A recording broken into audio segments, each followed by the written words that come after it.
जय हिंद। देखिए, हम देखते हैं कि बैलिस्टिक मिसाइल को कैसे अमेरिका और इजराइल काउंटर करके मार देते हैं और कैसे इनका थर्ड और पेट्रियट मिसाइल काम कर रहा है, और ईरान अब तक क्यों झुकने का नाम नहीं ले रहा है। ईरान के पास कितने मिसाइल है इसको समझते हैं। देखिए, ये जो रडार आते हैं सब, ये बहुत महंगे रडार होते हैं सब। ये बैलिस्टिक मिसाइल को 5,000 किलोमीटर दूर से ही पकड़ लेते हैं। किसी का दाम है 800 करोड़, किसी का 8,000 करोड़, 5,000 करोड़, बहुत महंगे आते हैं सब। ये एक जगह खड़ा करेंगे और ये अलग अलग, मतलब 5,000 किलोमीटर पर आपको बता देगा, 3,500 किलोमीटर पे मिसाइल को रेडी कर देगा, 2,000 किलोमीटर पे वार्निंग दे देगा, 100 किलोमीटर के आसपास इधर रहेगा, मार के मिसाइल मार के गिरा देगा, रास्ते में ही गिरा देगा। तो ये रडार बहुत काम करते हैं सब। और ये रडार कैसे काम करेगा? एक रडार रहेगा, इसके पास कंट्रोल यूनिट रहेगा, ये देखेगा, ये बताएगा कि मेरा जहाज है कि दुश्मन का जहाज है, या मिसाइल आ रही है तो खेत में गिरेगी कि बिल्डिंग पे गिरेगी। अगर खेत में गिरने वाली होगी उसका प्रोजेक्टाइल देख के तो छोड़ देगा, और उसके बाद ये मिसाइल यूनिट को ऑर्डर देगा, मिसाइल यूनिट को ऑर्डर देगा। ईरान ने ना आंखिए फोड़ दिया, इन लोग का रडारे मार के फोड़ दिया। देखिए, ये सारा रडार कोई सस्ता नहीं है, कोई 1,000 करोड़, कोई 2,000 करोड़, कोई 700 करोड़, कोई 1,200 करोड़, कोई 10,000 करोड़, मारा धुआं धुआं कर दिया, आंखें फोड़ दिया। ये तो वही हाल हो गया कि कीड़ा मारने के लिए दवाई लाए हैं, आज दवाई में कीड़ा पड़ गया। गजब हाल हो गया। ये रडार का काम था दुश्मन को देखना कि कोनो मिसाइल जहाज नहीं आ रहा है, एकरे मार के फोड़ दिया। एगो कान के डॉक्टर के पास थे ना, तो एक कान का डॉक्टर एक मरीज से पूछा कि क्या नाम है, तो मरीज 4 बार बोला कि अपना नाम, तो कान के डॉक्टरों को सुनाई नहीं दे रहा था। ऐसा तो ऐसा हाल है कि रडारे मार के फोड़ दिया है वहां पे। ईरान की जो बैलिस्टिक मिसाइल्स हैं, अलग अलग लेवल की बैलिस्टिक मिसाइल है, उसकी फतह बैलिस्टिक मिसाइल है, और इसका जो शाही ड्रोन है ये बहुत खतरनाक है। और ये बैलिस्टिक मिसाइल अब नए पार्ट को फॉलो कर रहे हैं। ये मिसाइल जब गिरने वाले हो रहे हैं टारगेट पे, तो उसे हम टर्मिनल फेज कहते हैं। टर्मिनल फेज पे ना ये अचानक से रास्ता बदल ले रहे हैं, और रास्ता बदलने के बाद उनकी स्पीड अचानक से, जो नॉर्मल स्पीड आ रही है, अचानक से तेज हो जा रही है। इससे घाटा क्या हो रहा है कि जो मिसाइलों को काउंटर करने के लिए इजराइल और अमेरिका मिसाइल मारते थे सब, तो सपोज कीजिए कि इसकी स्पीड है 1,000 किलोमीटर पर आवर, 1,000 की स्पीड से आ रहा है। अब ये भी काउंटर करने के लिए 1,200 की स्पीड से आएगा, और ये अचानक यहां पहुंचने के बाद 2,000 की स्पीड से हो रहा है। तो कंफ्यूज हो रहा है, जा अब क्या करें, यहाँ पे ये उल्टे गिर जा रहा है दूसरे के शहर पे। तो ये इजराइल ईरान बहुत खतरनाक ढंग से मार रहा है अपनी बैलिस्टिक मिसाइलों को। बैलिस्टिक मिसाइल कैसे काम करती है? ये पहले अंतरिक्ष में जाती है, उसके बाद दुश्मन देश के ऊपर जब आने लगती है टर्मिनल फेज में, यहाँ बहुत तेज एंट्री करती है और कई भाग में बढ़ जाती है। यहाँ पर ईरान के पास ऐसे बैलिस्टिक मिसाइलों का जखीरा है, ये पूरा अंडरग्राउंड रखे हुए है अपने बैलिस्टिक मिसाइलों को। अब इन बैलिस्टिक मिसाइल में ईंधन कैसे पड़ेगा? तो जो ईंधन है वो सॉलिड ईंधन है, तो जिसमें बारूद रहता है, सॉलिड ईंधन, इसको भरने के लिए कोई झमेला नहीं, रखा हुआ है, रेडी टू मूव है। सबसे तेजी से हमला करता है सॉलिड इंजन, जो ईंधन भरा होता है उसको रेडी करने के लिए झमेला नहीं, जैसे दिवाली का रॉकेट वैसे उड़ा देना होता है। और इसको ये क्या किया, अंडरग्राउंड जमीन के नीचे रखा है। अचानक ऊपर से जमीन खुलती है, मार के वो बंद हो जाता है, पता ही नहीं चलता है कहां है। तो दिन के समय वो सॉलिड फ्यूल वाले रॉकेट से मारता है, क्यों? और इस सॉलिड फ्यूल वाले से मारता है। रात के समय वो लिक्विड फ्यूल का यूज करता है। लिक्विड फ्यूल में क्या है ना कि पहले उसमें फ्यूल भरना होता है, फिर उसमें ऑक्सीडाइजर भरना होता है, तो इसमें 2-3 घंटे का टाइम लग जाता है, और उसके बाद उसको मारता है। अब इसमें एक समस्या क्या है कि जब हम इसे किसी मोबाइल लॉन्चर से या किसी ट्रक से ले जाके और जगह पे मारेंगे ना, तो इजराइल के पास और अमेरिका के पास एयर सुपीरियरिटी है, वो उसके ड्रोन वगैरह पूरी ईरान के ऊपर घूम रहे हैं, तो ये मार के गिरा देते हैं। इसीलिए बचने के लिए अगर उसने लिक्विड का यूज कर रहा है तो रात में मार रहा है, और दिन में वो सॉलिड फ्यूल से मार रहा है, भयानक लेवल का ले जा रहा है। और इजराइल और अमेरिका के स्टॉक पाइल्स अभी कम हो रहे हैं, लेकिन ईरान के पास पूरा जखीरा भरा है, चाहे वो ड्रोन हो या उसके पास मिसाइल हो, बैलिस्टिक मिसाइल का पूरा जखीरा भरा है। और प्रतिदिन वो 500 ऐसे ड्रोन और मिसाइल बना रहा है पर डे के हिसाब से। ये सबसे बड़ा खतरनाक बात है।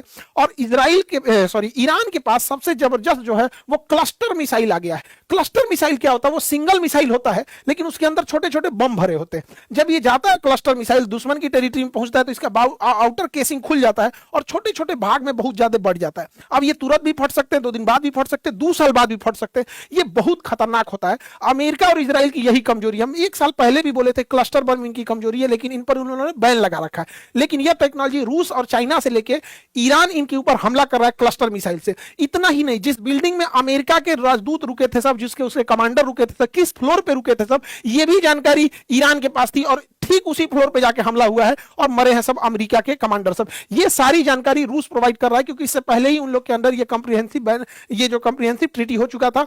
ईरान ने बहुत सारे ड्रोन दिए थे रूस को। और रूस पिछले 3 साल से इन ड्रोन से, शाही ड्रोनों के कॉपी करके खुद का ही बनाया और यूक्रेन के ऊपर मार रहा है। तो रूस को बहुत अनुभव है कि मिसाइल, इन ड्रोनों की क्या कमजोरी है, इन ड्रोन को सही इस्तेमाल कैसे किया जा सकता है। लेकिन जब दोनों में समझौता हुआ था तो ईरान ने कहा था कि हम ड्रोन जरूर देंगे आपको, बदले में आप हमें क्लस्टर और मिसाइलों की टेक्नोलॉजी के साथ में हमारे ड्रोन का जो यहां इस्तेमाल कर रहे हैं उसका डेटा भी दीजिएगा कि कहां स्पीड बढ़ाने की जरूरत है, ठंडे मौसम में काम कर रहा है कि नहीं, गर्म मौसम में काम कर रहा है। तो पिछले 3 साल से रूस जो लड़ रहा था उसका पूरा अनुभव, ड्रोन का अनुभव ईरान के पास है। अमेरिका में ट्रंप पगलाया हुआ है व्हाइट हाउस में, इसके लिए दुआ किया जा रहा है, सब दुआ मांग रहा है। ट्रंप भाई तुमने ईरान को हल्के में ले लिया, क्योंकि इनकी जो पैट्रियट मिसाइल है जो ड्रोन को मार के गिरा रही है, मिसाइल को मार के गिरा रही है, 36 करोड़ की एक मिसाइल है। और इन मिसाइलों की संख्या भी एकदम कम हो गई है, क्योंकि यही मिसाइल इन्होंने यूक्रेन को दे रखा है पिछले 3 साल से ईरान इजराइल को दे रखा है गाजा से लड़ने के लिए। थर्ड मिसाइल है, इसकी भी संख्या कम हो गई है।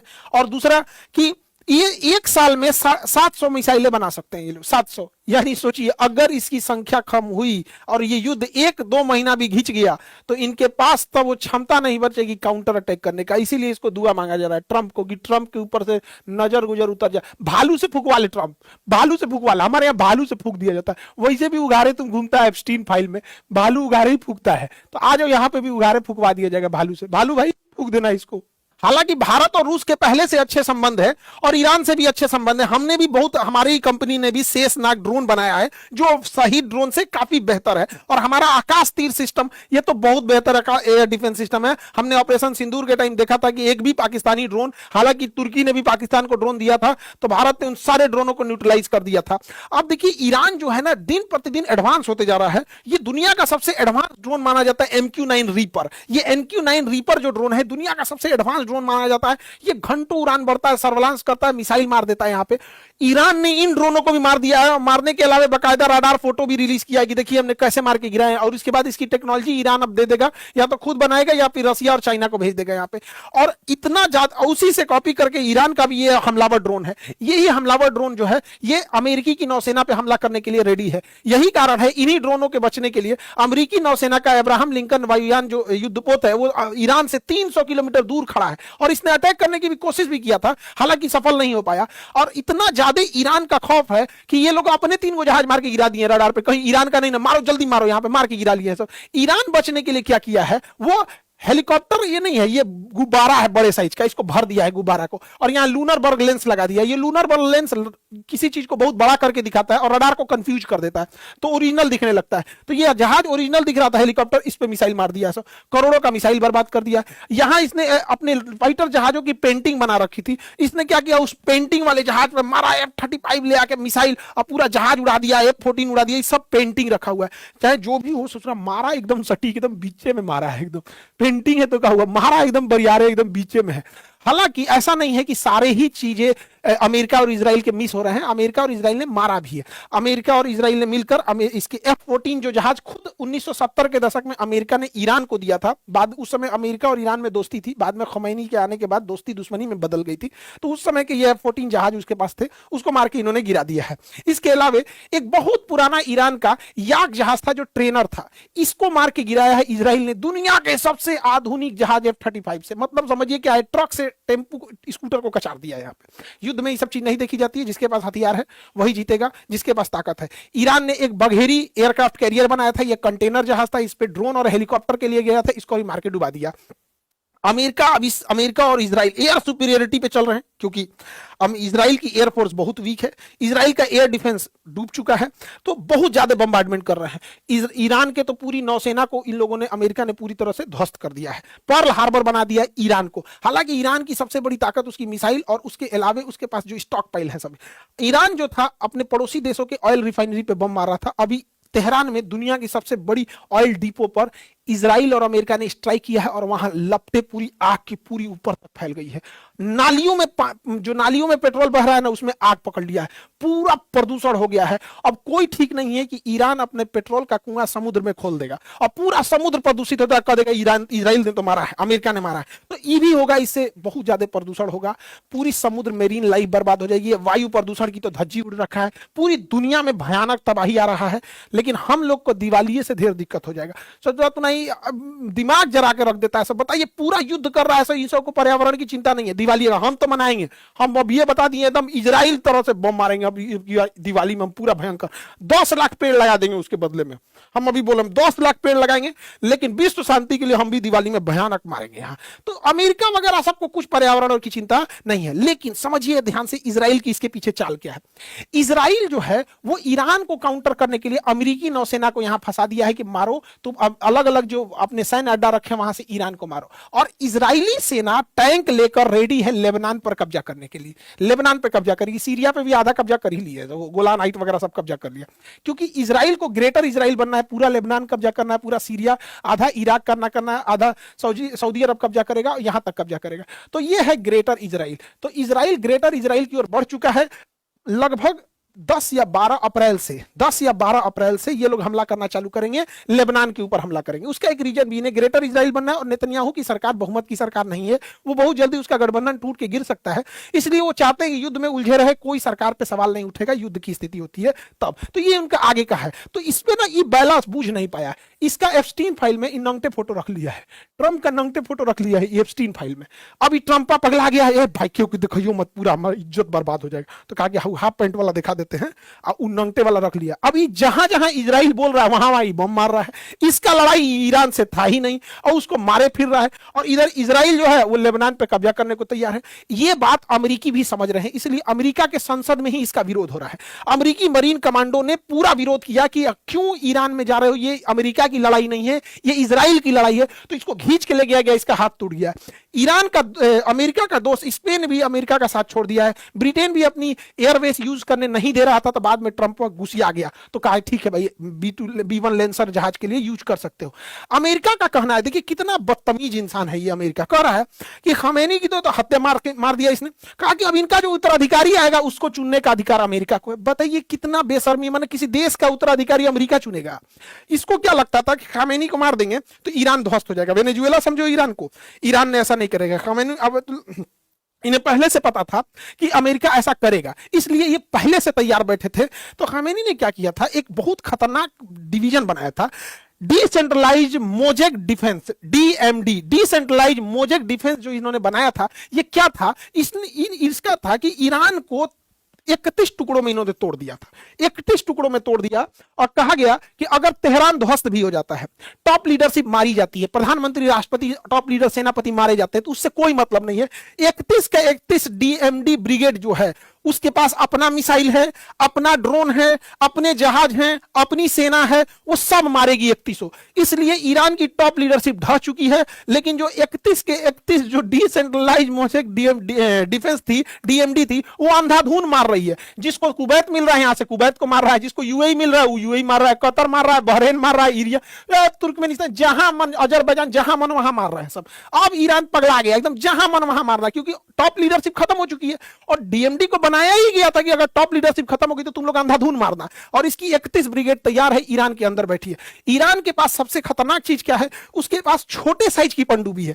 ये बहुत बड़ी पनडुब्बी नहीं है, इसमें 10-15 आदमी ही अट पाते, बहुत छोटी पनडुब्बी है। लेकिन जो हार्मुज जल संधि है वहां का उथला पानी है, वहां बड़ी जहाजें नहीं आ सकती हैं और ना ही बड़ी पनडुब्बी आ पाएगी, क्योंकि चट्टान है। ये चट्टानों के पीछे छुप जाएंगे सब, और ये जब अमेरिकी नौसेना पास आएगी तो उसे मारेंगे सब। इसके अलावा ईरान के पास एक मच्छर ब्रिगेड है। अभी मच्छर ब्रिगेड क्या है, तो छोटे छोटे लेकिन बहुत तेज गति से चलने वाले इसके पास 15,000 से ज्यादा जहाजें हैं, पानी वाली जहाजें, बहुत छोटी है। इसका आकार जो है वो एक बस के आकार का है और उतनी ही लंबाई में है, ट्रैक्टर बराबर होगी यहाँ पे। लेकिन इतनी तेज स्पीड है कि इसको मारना बड़ा मुश्किल हो जाता है। और वैसे भी पानी समुद्र में निशाना लगाना बड़ा मुश्किल होता है कि समुद्र ऊपर नीचे हो रहा होता है, जिसपे आपकी जहाज है वो भी डिसबैलेंस हो रही होती है। तो इनका क्या है कि ये लोग उसको एज एक साथ 200-400 छोड़ देंगे और उसपे से ये मिसाइल छोड़ देंगे। अब दुश्मन का जहाज कंफ्यूज हो जाएगा कि भैया इन मिसाइलों को मारे कि इन जहाज को मारे। ये मिसाइल भी गति कर रहा है, जहाज भी मूवमेंट कर रहा है, समुद्र भी मूवमेंट कर रहा है। तो कंफ्यूजन हो जाएगा, कोई ना कोई उस जहाज पे जाके लग जाएगा, अगर नहीं लगा तो ये कामाकाजी होंगे, ले जाके अपने आप को उसमें लड़ा देंगे और ये खत्म हो जाएगा। यही वजह है कि अभी तक ना इजराइल ना अमेरिका की नेवी आगे आई है इस चीज को खत्म करने के लिए, क्योंकि इनके पास मच्छर ब्रिगेड है। ईरान को तबाह करने के लिए अमेरिका सबसे घटिया और नीच काम करने जा रहा है, वह ईरान के ऊपर के कुर्द लोगों को, कुर्द एक कबीला है वहां पर, उन लोगों को इजराइल और अमेरिका हथियार दे रहे हैं और पैसा दे रहे हैं। और पूरी ये जितनी गाड़ियां हैं, देखिए ट्रक, व्हीकल्स, इम्यूनिशंस, फ्यूल, हथियार, पैसा, इंटेलिजेंस, सीआईए पूरी मदद कर रही है इन लोग की, मोसाद पूरी मदद कर रहा है और इन लोगों को अपने हथियार गोदामों में भरे हथियार को पूरा सप्लाई किया जा रहा है कि ऊपर कुर्द, इन कुर्द को सीरिया से लाया जा रहा है ईरान के पास, क्योंकि सीरिया में सरकार गिरा दिए हैं सब, ये सब इराक में सरकार गिरा दिए हैं सब, तो अब ये कुर्द कहां चले गए हैं? इराक के कोना पे। अब यहां से पूरे ईरान में ये फैल जाएंगे सब और पूरा आतंक मचा देंगे सब। अभी आपको नया आतंकवाद सुनने को मिलेगा, कुर्दिश टेररिस्ट। अभी बताइए, आतंकवादी गलत है सब, लेकिन आतंकवादियों के हाथ में जो बंदूक है वो बंदूक बनाने वाला अमेरिका गलत नहीं है। आतंकवादी गलत है सब, लेकिन आतंकवादियों के पास से हथियार जो अमेरिका है वो गलत नहीं। अमेरिका का हथियार कैसे चलाया आतंकवादियों के पास? तो नियम ये होना चाहिए कि यदि कोई आतंकवादी पकड़ा जाता है तो वो जिस देश का है उस देश पे भी प्रतिबंध लगना चाहिए और उसके हाथ में जो हथियार है वो जिस देश का बना है वह देश भी प्रतिबंधित होना चाहिए। देखिएगा, सबसे ज्यादा हथियार 99% हथियार अमेरिका के बने होते हैं हर एक आतंकवादियों के पास, चाहे वो भारत के नक्सलाइट हो, चाहे कश्मीर में इंसर्जेंसी हो, चाहे अजमल कसाबवा हो, चाहे ओसामा बिन लादेन हो, तालिबान हो, आईएसआईएस हो, सबको हथियार यही प्रोवाइड करते हैं। लेकिन इन लोग के ऊपर कोई उंगली नहीं उठा सकता है। सोचिए, अमेरिका जहां जा रहा है, ये जो काम कर रहा है, यहां युद्ध के बाद एक आतंकवादी पनपेंगे सब। अमेरिका ने यही तो किया था इराक में, उसने आईएसआईएस आतंकवादियों को पैसा दिया और पूरा जब हमें चला गया तो वहां से आईएसआईएस आ गए सब। रूस को मारने के लिए ओसामा बिन लादेन को ट्रेनिंग दिया, हथियार दिया, उसके बाद अलकायदा तैयार हो गई। तालिबान को किसने तैयार किया? अमेरिका ने तैयार किया। इन सारे आतंकवादियों को हथियार, पैसा, सीआईए की ट्रेनिंग सब किसने दिया था? अमेरिका ने दिया था। अब अमेरिका कुर्दिश को तैयार कर रहा है और इतना ही नहीं, स्टैंडर्ड देखिए, कुर्दिश फोर्सेज, मतलब ये आतंकवादी नहीं, अब ये फोर्स है, मतलब ये अभी सेना है। किस देश की सेना है? किसी देश की नहीं। तो ले भैया, तो हमारे देश के नक्सलाइटों कहेंगे कि फोर्स है भैया, हम भी मतलब इनको सेना। जब ये ईरान पे खत्म कर देंगे तो ये भारत के लिए खतरा बनेंगे सब। अभी ये आतंकवादी, क्योंकि अमेरिका दूर है, वहां जाना मुश्किल है, हम लोग के लिए खतरा बनेगा। वर्ल्ड ऑर्डर शिफ्ट हो रहा है। देखिए, 11 मार्च से ईरान क्या करेगा, जितने मिडिल ईस्ट के देश हैं उनके पास पीने का पानी नहीं है तो उनके पास डीसैलिनेशन प्लांट है। इन डीसैलिनेशन प्लांट के ऊपर ये अपने ड्रोन से हमला करके इसे तबाह करेगा। और अगर यहां पे आतंकवाद जैसी घटना पनपी या फिर मानवता लांघने का काम ईरान ने किया तो इन ड्रोनों के अंदर कुछ नहीं करना, इसे केवल पारा भर देना है। पारा यानी मरकरी, ये सब हम लोग देखे होंगे थर्मामीटर में होता है, बुखार नापने वाले थर्मामीटर में पारा होता है। अगर ये पारा पानी में मिल गया तो पानी जैसे हम पिएंगे या वो पानी खेत में जाएगा, पेड़ पौधे उसे सोखेंगे, उससे सब्जी या फल बनेगा, उसे जैसे हम खाएंगे तो वो पारा हमारे ब्लड के थ्रू ब्रेन में चला जाएगा और हमें एक बीमारी हो जाएगी, मिनीमाता बीमारी। जापान में गलती से पारा के रिसाव से बहुत भयानक फैला हुआ था और पूरे शरीर में लकवा मार देता, हिलता ही नहीं, पैरालाइसिस हो जाता, पूरा शरीर, दिमाग काम नहीं करेगा यहाँ पे। तो जो इसने डीसैलिनेशन प्लांट पे मारा है उसमें पारा भर के मारेगा तो बचा हुआ मान के चलिए इधर का डीसैलिनेशन प्लांट उड़ गया तो यहाँ का पानी सप्लाई बंद होगा, यहाँ का तो चालू होगा, लेकिन तो पारा मार देगा तो यहाँ का पिया नहीं बनेगा, तो जो डायरेक्ट गया वो गया, इनडायरेक्ट गया वो भी गया। तो ये बहुत भयानक मारने वाले हैं सब यहाँ पे, और ये लगभग मारना चालू करेगा 11 मार्च से। जितने भी लोग, इनके पास पानी नहीं है, ना कुवैत के पास है, ना अरब के पास है, ना Bahrain, Qatar, UAE, Oman, Iraq, किसी के पास पानी नहीं, मार को तबाह कर देगा। ईरान के पास भी उतना पानी नहीं है, लेकिन वो तो मर रहा है, उसके सुप्रीम लीडर को मार दिया गया, तो क्या करेगा? किसी भी देश का, श्रीलंका के राष्ट्रपति को मार देगा तो श्रीलंका का आदमी क्या करेगा? बांग्लादेश के राष्ट्रपति को मार देगा तो क्या करेगा? हमारे भारत के राष्ट्रपति को किडनैप कर दे या मार दे क्या करेगा? 100 जाना चल चल के बड़ी मार मारेंगे हम लोग। बिहारी सबसे आगे रहता है सब में। दुनिया में किसी को ही पता नहीं है कि युद्ध क्यों हो रहा है, इजराइल क्यों मार रहा है इसको, अमेरिकी सेना क्यों मार रही है। किसी को पूछिए क्यों मार रहा है, हमारा नहीं पता है। क्या ईरान के पास एटम बम है? नहीं, एटम बम नहीं है। अमेरिका ने B2 स्पिरिट से 5 महीना पहले बम मार के गिरा दिया था, कहा था कि सारे न्यूक्लियर साइट खत्म कर दिए, तो नहीं है पता। क्या ईरान ने आक्रमण किया है? तो नहीं किया है। क्या किसी तरह का एग्रेशन दिखाया है? नहीं दिखाया है। क्या कोई प्रोवोक किया युद्ध के लिए? नहीं। ये लोग क्या किया है? खुद जाके मिसाइल मारा है, खुद उस पर हमला किया है, उसके ऊपर 14 टन का बम गिरा दिया है, सैंक्शन लगा दिया है, प्रतिबंध लगा दिया, उसका तेल बिकने नहीं दे रहे हैं, उसका नोट चलने नहीं दे रहे हैं, उसकी करेंसी बर्बाद कर दी है। महंगाई इतनी भयानक हो गई है, फिर भी वहां की जनता अभी उतना विद्रोह नहीं की है जितना ये लोग चाह रहे थे। किसी को नहीं पता चल रहा है। यही रीजन है कि खुद इसका अमेरिका का विरोध हो रहा है। रूस ने विरोध किया, खैर रूस और चाइना तो नेचुरल दुश्मन है, लेकिन स्पेन अमेरिका का साथी होते भी विरोध कर रहा है, अमेरिका ब्रिटेन भी विरोध कर रहा है, फ्रांस भी विरोध कर रहा है। सिक्योरिटी काउंसिल में भी जब ये मैटर गया, इवन जब 1945 में यूनाइटेड नेशन ऑर्गेनाइजेशन की गठन हुई थी, इसने कहा था कि हम तृतीय विश्व युद्ध नहीं होने देंगे, तो इसके संविधान को चार्टर्ड कहते हैं। तो इसके संविधान अर्थात चार्टर्ड 2 में लिखा गया है कि कोई देश किसी दूसरे देश की संप्रभुता में हलल मतलब कोई किसी प्रकार का खलल नहीं करेगा, दूसरे देश की संप्रभुता या जमीन नहीं कब्जा करेगा, दूसरे देश पर हमला नहीं करेगा। लेकिन खुलेआम चल रहा है नियम कानून गरीब देशों के लिए होता है। अमेरिका और वेस्टर्न कंट्री का कहना है कि ईरान अपने आप महिलाओं पर अत्याचार करता है। मतलब वही वेस्टर्न कंट्री जो महिलाओं को नंगे घुमाते हैं सब, वही वेस्टर्न कंट्री जो F-3 फाइल में छोटी छोटी बच्चियों का रेप करते हैं, काट के खा जाते हैं सब। हमारे यहाँ हमें मीडिया, बाप रे बाप, भारत के लिए सबसे बड़ा खतरा, गृह युद्ध कराएंगे सब मीडिया, सब न्यूज चैनल पे बैठी 20 कन्याओं को कुछ नहीं दिखता है, तबाह कर देंगे सब पूरे घर द्वार को। यहाँ पे इसके हिसाब से, न्यूज चैनल के लोगों के हिसाब से खोमैनी खराब है क्योंकि इन्होंने बहुत अत्याचार किया है। लेकिन ट्रंप के खिलाफ एक बात नहीं निकलेगा इनसे, खोमैनी खराब है लेकिन भैया ये ट्रंप उघाड़े नाच रहा है, ये करो तो बोलो, तुमको कोई मतलब नहीं है अपने देश के लिए डिक्टेटरशिप क्या किया उससे मतलब हम लोग को नहीं है। इसका कहना है, देखिए डबल स्टैंडर्ड, इसका कहना है कि खोमैनी ने हिजाब कर दिया, ते बबनी इहो हिजाब लगेलिए सऊदी अरब वाला, इन्हों पे बोलो, इनका पे ना बोलेगा, बोलने का मतलब समझ रहे ना, सेम चीज है। अगर हिजाब पे आपको बोलना ही है तो ईरान के साथ साथ सऊदी अरब को भी लेंगे। सऊदी अरब से तो तेल मिल रहा है, जब तेल बंद होगा, रिश्ते टूटेंगे, तब हमारे अंदर का ज्ञान निकलेगा। इसको ये सबसे दिक्कत है, लेकिन उघाड़े घूमने से कोई दिक्कत नहीं है। मतलब ये है आजाद मॉडर्न, किसी भी देश का इंटरनल मैटर में वहां समझो भाई ये सऊदी अरब है, अपने यहाँ हिजाब करेगा नहीं करेगा हमसे क्या मतलब है। सऊदी अरब में अभी ये कुछ दिन पहले गाड़ी चलाने का लाइसेंस दिया, हमारे देश में आपकी मर्जी आप कर सकते हैं, आपकी मर्जी आप नहीं कर सकते। लेकिन अभी देश के समय सबसे बड़ी समस्या क्या है, न्यूज चैनल की 20 कन्याओं, नेशनल पॉलिसी और मीडिया का नैरेटिव दोनों अलग होते जा रहा है। ये किसी भी देश के लिए सबसे घातक होता है। हमारी नेशनल पॉलिसी, अरे भैया सरकार से बोलो ना कि गरिया दे ईरान को, हम लोग भी गरियाने लगेंगे। नेशनल पॉलिसी कहीं और जारी है और पब्लिक का नैरेटिव भी सब कुछ और बैठा रहे। यही होता है किसी भी फेल्ड कंट्री में। क्या होता है, बांग्लादेश में क्या हुआ, नेशनल पॉलिसी कुछ और थी, मीडिया का नैरेटिव कुछ और था। श्रीलंका में क्या हुआ, नेशनल पॉलिसी कुछ और थी, नैरेटिव कुछ और था। पाकिस्तान क्यों फेल्ड हुआ, नेशनल पॉलिटिक्स कुछ और है, संविधान कुछ और कहता, पब्लिक कुछ और करी। तो इन लोगों से थोड़ा बच के रहने की जरूरत है, वरना ये लोग भी भारत को चौपट कर देगा। हमारी नेशनल पॉलिसी है, हमारा सरकार जिसके खिलाफ है हम खिलाफ रहेंगे, तुर्की के खिलाफ है तुर्की के खिलाफ रहेंगे, चाइना के खिलाफ है खिलाफ रहेंगे हम यहाँ पे। लेकिन मीडिया में बैठी 20 कन्याओं को पता नहीं किसने अधिकार दे दिया कि ये लोग आके न नॉलेज न कुछ बकैती चालू कर देते हैं। ईरान, अमेरिका और इजराइल की लड़ाई में भारत की नौसेना के ऊपर एक बड़ा धर्म संकट हो गया, क्योंकि भारतीय नौसेना ने मिलान एक्सरसाइज में और ईरान को बुलाया था, और हमारी ईस्टर्न नेवल कमांड ने ट्वीट किया था ईरान के बारे में, बड़ा अच्छा बात किया था, ब्रिगेड ऑफ फ्रेंडशिप वगैरह, इंडियन नेवी को यहां शामिल किया गया था इस सब के लिए यहां पर। लेकिन जब युद्ध समाप्त हुआ, ये युद्धाभ्यास समाप्त हो गया, तो ये विशाखापट्टनम से लौट रही थी जहाज ईरान के लिए, तब तक रास्ते में युद्ध हो गया। ये शिप जब जैसे इंडियन ओशियन को पार, बंगाल की खाड़ी को पार करती है और श्रीलंका के बाहर रहती है, तब इसे यहां रुक कर श्रीलंका से अंदर आने की अनुमति मांगती है डॉक करने के लिए। तब तक यहीं पर एक अमेरिकी पनडुब्बी से मार के डुबा दिया।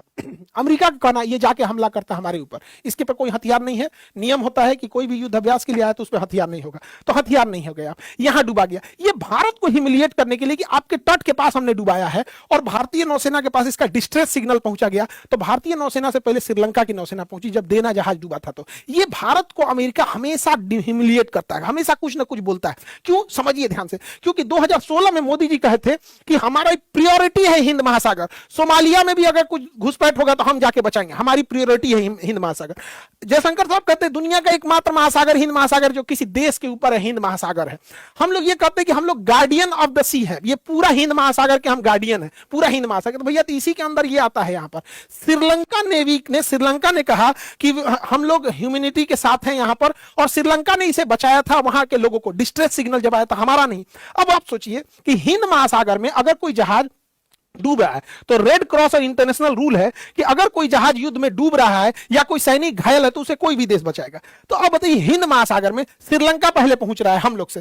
अच्छा, अगर श्रीलंका है तो हमने ही तो बोला है कि ये गार्डियन ऑफ द सी हम लोग हैं, ये प्रभाव दिखाता है। हमें नहीं मतलब कि उसके बचाने से होगा या कुछ होगा। हम कहां पंचायती जाते हैं, जहां हमारा प्रभाव है, तो पंचायती हम वही कर सकते हैं कि हमारा प्रभाव जहां है, तो ये प्रभाव को दिखाता है। 1971 याद कीजिए, 1971 में अमेरिका का 7वां बेड़ा आया था, हम लोगों ने कोई वैल्यू नहीं किया था, हमारे ऊपर परमाणु बम मारने आया था। तो ये चीजें थोड़ी सी खराब हो जाती हैं। हालांकि विदेश नीति में बड़ा नाजुक चीज होता है, दोनों ओर से बैलेंस बना के चलना कि इजराइल, अमेरिका, क्योंकि ये दोनों बड़ा अमेरिका बदतमीज देश है। आप अगर मानवता के नाम पे हम बचाने जाएंगे ससुरा पाकिस्तान को हथियार देगा, तो हम लोग बड़ा नाजुक दौर पे चल रहे हैं। लेकिन हम क्या सोचते हैं, इससे ज्यादा इंटरनेशनल रिलेशन में मायने रखता है बाकी देश हमारे बारे में क्या सोच रहे हैं। जैसे हम छोटा सा बात बताते हैं कि खालिदा जिया बांग्लादेश में इनकी मृत्यु हो गई, स्वाभाविक मौत से मरी, कोई ने मारा नहीं, ये भारत के खिलाफ रहती है।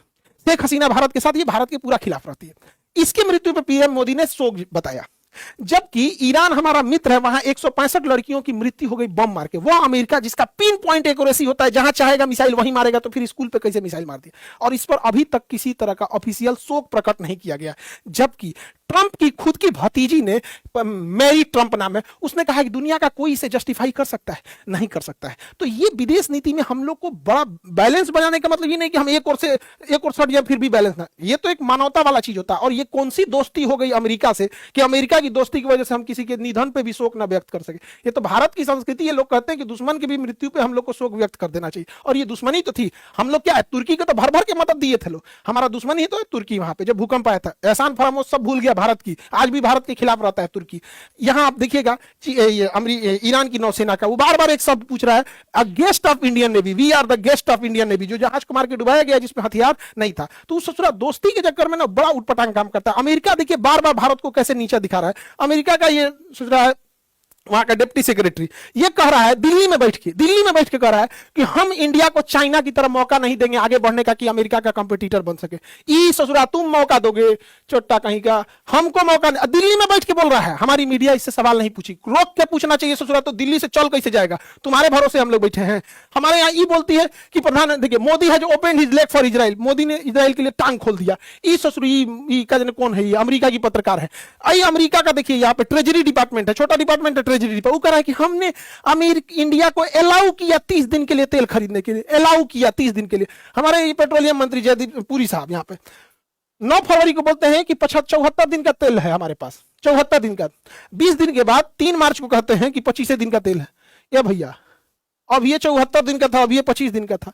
ये क्या हो रहा है, हम लोग किसकी बात माने, इस संसद में खड़ा बात माने कि एएनआई की रिपोर्टिंग की बात माने? दोनों में से बड़ा कंफ्यूजन की स्थिति हो गई है यहाँ पे। अमेरिका पे कभी भरोसा नहीं, ऐसा कोई सगा नहीं जिसे अमेरिका ने ठगा नहीं। बार बार अमेरिका इंडिया को क्या बोला, डेड इकोनॉमी, डेड इकोनॉमी, बाकायदा ट्रंप ट्वीट किया है डेड इकोनॉमी है। जब यहाँ पर उसने डी बोर्डिंग पॉलिसी लाया था, जेल में हथकड़ी लगा लगा के भारतीयों को इसने डिबोट किया था। यहाँ पर H1B वीजा का रेट बढ़ा दिया, किसी को भारतीयों को घुसने नहीं दिया, और कहा कि भारतीय इंजीनियर के बदले अमेरिकी इंजीनियर को रखे। अमेरिका कभी भारत का नहीं हो सकता है। यहाँ पे समझिएगा, दोस्ती और बॉस में अंतर होता है। हमारा दोस्त पुतिन भी है, ईरान, इजराइल, सॉरी रशिया है। रशिया कभी बोला कि जापान से मत खरीदो, चाइना से मत खरीदो, अमेरिका से मत खरीदो। दोस्ती का मतलब क्या होता है, भाई हम अपना काम करेंगे, आप अपना काम कीजिए। ईरान भी हमारा दोस्त है। दोस्ती का मतलब क्या होता है कि हम अपना काम कर रहे हैं, आप अपना काम कीजिए। ये सोच रहा दोस्ती के नाम पे बॉस बनने लगते हैं सब। हमसे तेल खरीदो, ईरान से मत खरीदो। हम ईरान से तेल नहीं खरीदते हैं जबकि सस्ता पड़ता है। हमसे तेल खरीदो, रूस से मत खरीदो, रूस से हमें सस्ता पड़ता है। ये दोस्त बन रहे हो कि दोस्त के आड़ में बॉस बन रहे हो। तो किसी भी देश को हम कहते हैं भारत से खिलवाड़ करने की औकात नहीं होनी चाहिए किसी को, किसी को इतना छूट नहीं देना चाहिए। दोस्ती और दोस्ती की तरह हर चीज की एक लिमिट चाहिए। Some distance is good for healthy relation, तो कुछ डिस्टेंस मेंटेन करने की जरूरत है। भारत को एकदम में पहले समझ गया, और भारत को अपने आत्मनिर्भर होने की जरूरत है, नहीं तो ये दोस्ती के आड़ में बॉस वाला काम करने लगेंगे सब, जिस वजह से दिक्कत है। कहीं ना कहीं हमें तो ऐसा लगता है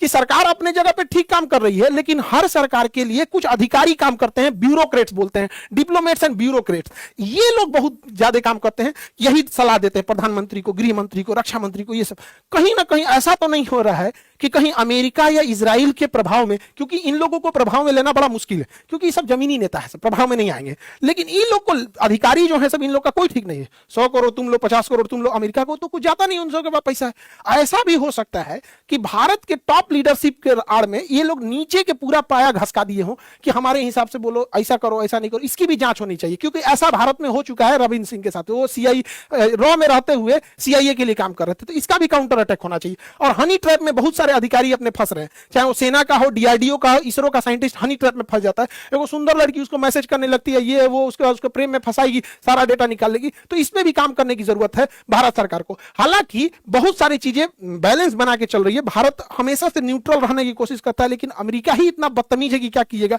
अभी ईरान का एक और जहाज, लावन जहाज था, उसे भारत ने अपने यहाँ डॉक करने का मौका दिया, और एक बुसर जहाज था, उसे श्रीलंका ने अपने यहाँ डॉक करने का मौका दिया। ईरान ने भारत का धन्यवाद व्यक्त किया है कि भारत इस मुसीबत की खड़ी में ईरान के साथ है, और हम पूरी दुनिया के साथ है। हमारे शास्त्रों में पढ़ाया गया है वसुधैव कुटुंबकम।